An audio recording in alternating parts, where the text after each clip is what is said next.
Narito na ang mga balita mula sa GMA Integrated News. Tuloy na ang protest caravan bukas ng ilang transport group kontra sa PUV Modernization Program. Sa panayam sa Super Radio DCBB, sinabi ni Piston National President Modi Floranda na nasa 300 sasakyan ang lalahok.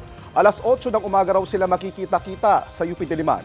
Saka magsasagawa ng caravan patungong Welcome Rotonda at magmamarcha papunta sa Mendiola. Nananawagan ng pangunawa ang Piston sa mga pasahero.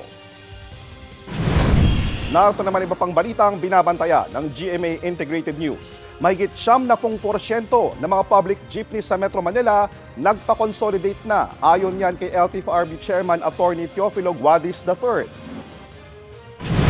Mga hindi otorisadong motoristang dumaan sa EDSA busway at bike lane, sinita ng Special Action and Intelligence Committee on Transportation. At ilang bahagi ng Mindanao inuulan ngayon dahil sa shear line. Ayon sa Pag-asa, masamang panahon doon posible pong magdulot ng baha o landslide. Para sa mas malaking misyon at mas malawak na paglilingkod sa bayan, ako po si JP Soriano ng GMA Integrated News, ang News Authority ng Pilipino.